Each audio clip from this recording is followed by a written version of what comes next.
प्यारे बच्चों नमस्कार। आज की ऑनलाइन क्लास में आपका स्वागत है। प्यारे बच्चों, आज हम कक्षा 7 विषय विज्ञान अध्याय 10 जीवों में श्वसन के प्रश्नोत्तर हल करेंगे। तो जो बच्चे चैनल पर नए हैं या जिन बच्चों ने अभी तक चैनल को सब्सक्राइब नहीं किया, सब्सक्राइब कर लें, लाइक कर दें और शेयर कर दें। तो शुरू करते हैं आज की क्लास का पहला प्रश्न।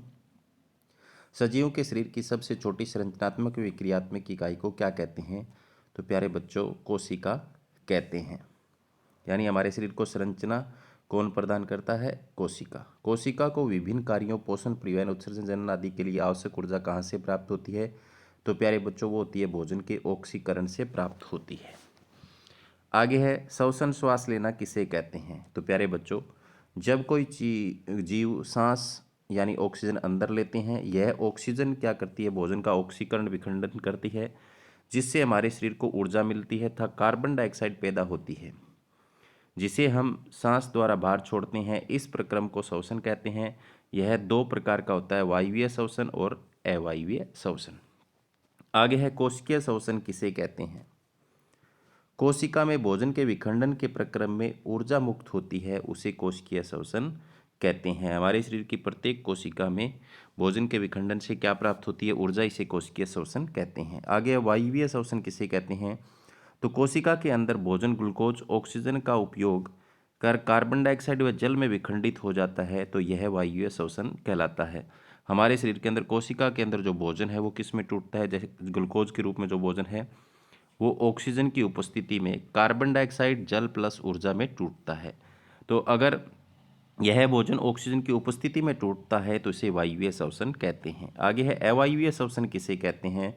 तो देखो, जब भोजन ग्लूकोज ऑक्सीजन की अनुपस्थिति में विखंडित होता है तो अवायवीय श्वसन कहते हैं। यह होता है ईस्ट में। जैसे ग्लूकोज होता है ईस्ट के अंदर, ऑक्सीजन की अनुपस्थिति में अल्कोहल, कार्बन डाइऑक्साइड और ऊर्जा बनती है। तो ये ऑक्सीजन की अनुपस्थिति में होता है, यानी वायु की अनुपस्थिति में होता है एक किस्म से, इसलिए इसे क्या कहते हैं? अवायवीय श्वसन। आगे है अवायवीय जीव किसे कहते हैं? तो ऐसे जीव जो अवायवीय श्वसन के द्वारा ऊर्जा प्राप्त करते हैं अवायवीय जीव कहलाते हैं। जैसे उदाहरण अभी हमने पढ़ा है ईस्ट।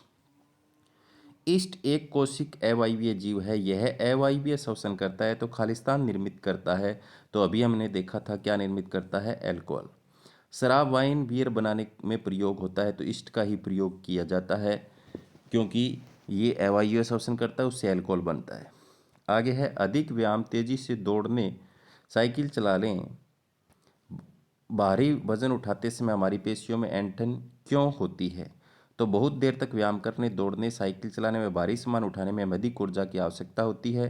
हमारे शरीर को ऊर्जा प्राप्ति के लिए ऑक्सीजन की आपूर्ति सीमित है।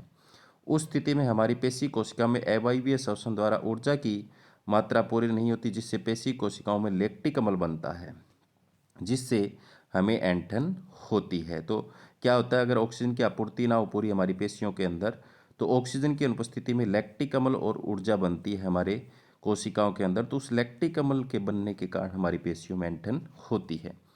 आगे है कोई धावक दौड़ समाप्त होने पर सामान्य से अधिक तेजी से गहरी सांस क्यों लेने लगता है?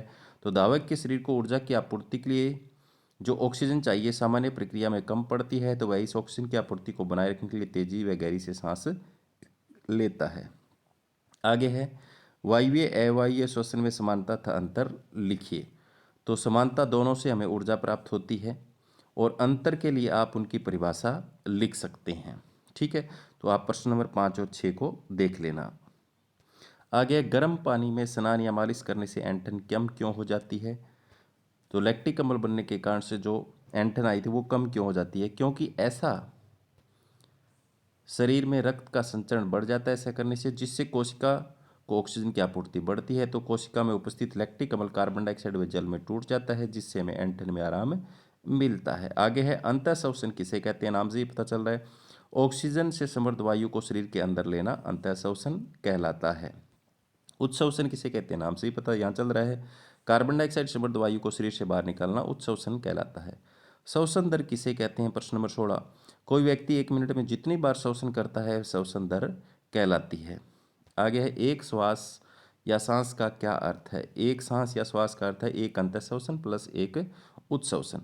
एक वयस्क व्यक्ति विश्राम की अवस्था में 1 मिनट में कितनी बार सांस अंदर लेता है व बाहर निकालता है? अथवा ऐसे भी पूछा जा सकता है, एक वयस्क व्यक्ति की विश्राम की अवस्था में श्वसन दर कितनी होती है? तो 15 से 18 बार प्रति मिनट जो होती है उसकी श्वसन दर होती है। आगे अधिक व्यायाम करने से श्वसन दर कितनी बढ़ जाती है? तो 25 बार प्रति मिनट हो जाती है, क्योंकि जल्दी जल्दी ऑक्सीजन की आपूर्ति हमारे शरीर को करनी होती है, उससे हमें जल्दी जल्दी सांस लेना पड़ता है। मनुष्य में प्रमुख श्वसन अंग बताओ, तो फुफ्फुस या फेफड़े जो होते हैं मनुष्य में श्वसन अंग है। मनुष्य के श्वसन तंत्र के प्रमुख अंगों के नाम लिखिए। तो नासाद्वार से नासागुहा, श्वास नली और फेफड़े। आगे फेफड़े फुफ्फुस कहाँ स्थित होते हैं? तो वक्ष गुहा में जो पसलियों से घिरे रहते हैं फेफड़े। वक्ष गुहा को आधार प्रदान करने वाली परत का नाम क्या है? तो प्यारे बच्चों, उस परत का नाम है डायाफ्राम। ठीक है। आगे अंतः श्वसन में वक्ष गुहा तथा डायाफ्राम की स्थिति बताओ। तो प्यारे बच्चों, वक्ष गुहा का आयतन बढ़ जाता है, फूल जाती है, वह डायाफ्राम नीचे की ओर चला जाता है जब सांस अंदर लेते हैं तब। उच्च श्वसन में वक्ष गुहा की तथा डायाफ्राम की स्थिति बताओ। वक्ष गुहा का आयतन कम, सिकुड़ जाता है फेफड़े, वह डायाफ्राम ऊपर की ओर आ जाता है, वापस अपनी पूर्व स्थिति में आ जाता है। आगे है प्रश्न नंबर 26, जब हम अत्यधिक धूल भरी वायु में सांस लेते हैं तो हमें छींकें क्यों आती है? तो ऐसा होता है, हमारे आसपास अनेक अवांछित कण, धूमर, धूल, परागकण आदि होते हैं। जब हम सांस लेते हैं तो ये हमारी नासा गुहा में स्थित रोमों में फंस जाते हैं। ये कण नासा गुहा की कोमल परत को उत्तेजित करते हैं, जिससे हमें छींक आती है। आगे है मनुष्य के श्वसन तंत्र का नामांकित चित्र बनाइए। तो ये आपकी किताब में दिया हुआ है, इस तरीके से आपको बनाना है। यहाँ पर ये नासा गुहा है, मुख गुहा है, ये गर्सनी है, ये श्वास नली है, ये वक्ष गुहा के अंदर यहाँ पर फेफड़े हैं। ठीक है। और नीचे ये जो है वो ये डायाफ्राम है, ये पसलियाँ हैं। ठीक है। आप ऐसा चित्र बना सकते हैं देख करके और सीख लेना। आगे है अंतः शोषित वायु में ऑक्सीजन व कार्बन डाइऑक्साइड की प्रतिशत मात्रा कितनी होती है? जब हम सांस लेते हैं तो उसमें ऑक्सीजन 21% होती है और कार्बन डाइऑक्साइड होती है 0.04%। उच्च शोषित वायु में ऑक्सीजन व कार्बन डाइऑक्साइड की प्रतिशत मात्रा बताओ। तो यहाँ पर क्या होता है, 16.4% ऑक्सीजन बाहर आती है जब हम सांस छोड़ते हैं, तो वो किस में बदल जाती है? कार्बन डाइऑक्साइड में। तो कार्बन डाइऑक्साइड की मात्रा बढ़ जाती है, कितनी हो जाती है? 4.4% कार्बन डाइऑक्साइड। आगे है 3 प्रश्नावलियाँ लीजिए, प्रत्येक को 3/4 भाग तक जल से भर लीजिए। इनको ABC द्वारा चिन्हित कीजिए। प्रश्नावली ए में घोंघा रखिए, बी में जलीय पादप और सी में घोंघा व पादप दोनों रखिए। किस प्रश्नावली में कार्बन डाइऑक्साइड की सांद्रता अधिक होगी? तो प्यारे बच्चों, इसका उत्तर क्या होगा? प्रश्नावली ए में कार्बन डाइऑक्साइड की सांद्रता सबसे अधिक होगी, क्योंकि घोंघा श्वसन द्वारा कार्बन डाइऑक्साइड बाहर निकालता है। प्रश्नावली बी में जलीय पौधा प्रकाश संश्लेषण क्रिया से कार्बन डाइऑक्साइड को इस्तेमाल कर लेता है। प्रश्नावली सी में घोंघा और पादप दोनों होने के कारण घोंघे द्वारा छोड़ी गई कार्बन डाइऑक्साइड पादप द्वारा अवशोषित कर ली जाती है, जिससे कार्बन डाइऑक्साइड की सांद्रता कम होती है। आगे सही उत्तर को छांटिए। क है, तिलचटों के शरीर में वायु प्रवेश करती है फेफड़ों द्वारा, कलोमों द्वारा, श्वास रंध्रों द्वारा, त्वचा द्वारा। तो श्वास रंध्रों द्वारा प्रवेश करती है। ऑप्शन नंबर 3 इसका सही हो जाएगा। आगे है, अत्यधिक व्यायाम करते समय हमारी टांगों में किस पदार्थ के संचयन के कारण ऐंठन होती है? वह कार्बन डाइऑक्साइड, लैक्टिक अम्ल, अल्कोहल, जल। तो वो क्या होता है? लैक्टिक अम्ल होता है। ऑप्शन नंबर 2 इसका सही हो जाएगा। आगे उच्च श्वसन के समय पसलियाँ क्या होती है? बाहर की ओर होती है, नीचे की ओर होती है, ऊपर की ओर गति करती है? बिल्कुल गति नहीं, तो नीचे की ओर होती है। ठीक है।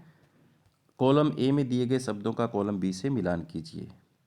तो यहाँ पर हम मिलान कर सकते हैं। ईस्ट जो है, ईस्ट के अंदर क्या होता है आप देख सकते हैं, क्या बनता है? एल्कोहल, अवायवीय श्वसन होता है। डायाफ्राम जो है, डायाफ्राम कहाँ होता है? वक्ष गुहा, मध्य वक्ष गुहा आ जाएगा। त्वचा से जो सांस लेता है वो डायाफ्राम यहाँ पर क्या हो जाएगा? त्वचा से केंचुआ सांस लेता है। तो पत्तियाँ जो हैं उसमें क्या होते हैं? रंध्र होते हैं। तो आप इसका जो है सही तरीके से मिलान कर सकते हैं। नीचे मैंने यहाँ पर लिखे हुए भी हैं। बताइए कि वक्तव्य सत्य है या असत्य है? अत्यधिक व्यायाम करते इसमें व्यक्ति की श्वसन दर धीमी हो जाती है, ये असत्य है, क्योंकि तेज होगी। तो ये असत्य है। वातों में प्रकाश संश्लेषण क्रिया केवल दिन में जबकि श्वसन केवल रात्रि में होता है, तो ये भी असत्य है। प्रकाश संश्लेषण केवल दिन में जबकि श्वसन केवल रात्रि में। तो श्वसन जो होता है वो, क्योंकि सजीव है पादप भी, तो हर समय होता रहेगा। तो ये गलत स्टेटमेंट दे रखी है। मेंढक अपनी त्वचा के अतिरिक्त अपने फेफड़ों से भी श्वास कर लेते हैं, तो ये सत्य है। मछलियों में अंतःश्वसन के लिए फेफड़े होते हैं, ये असत्य है। गिल्स या कलोम होते हैं। और चय है, अंतःश्वसन किसमें वक्ष गुहा का आयतन बढ़ जाता है, बिल्कुल बढ़ जाता है, तो ये भी क्या है, सत्य है। और ये पीछे वाला क्या था, असत्य। आगे पर्वतारोही अपने साथ ऑक्सीजन सिलेंडर ले जाते हैं क्योंकि वह उपलब्ध वायु की मात्रा क्योंकि वहाँ उपलब्ध वायु की मात्रा बोतल पर उपलब्ध मात्रा से कम होती है। आगे श्वास प्रणाली आवातक किसे कहते हैं, तो कीटों में गैसों के विनिमय के लिए वायु नलियों का जाल बिछा होता है, जो श्वास प्रणाली आवातक कहलाता है। इसके बाद में है प्रश्न नंबर 36, रंध्र किसे कहते हैं।